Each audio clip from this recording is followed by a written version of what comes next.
In this video, I'll show you how to make duplicate apps on your Samsung Galaxy phone using the built-in dual messenger feature. This is a great option if you want to use two separate accounts for apps like WhatsApp, Facebook Messenger, Telegram, Snapchat, or other supported messaging apps.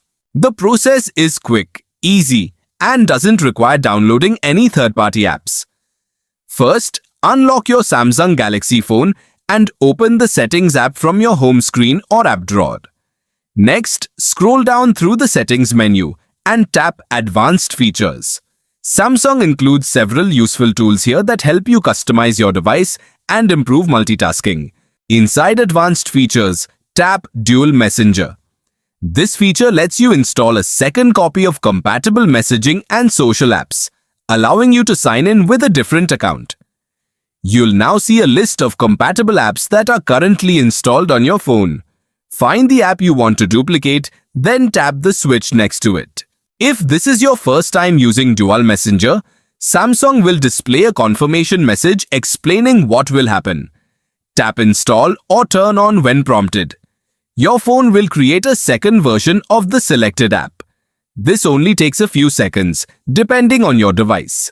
Once the installation is complete, you'll notice a second app icon in your app drawer or home screen.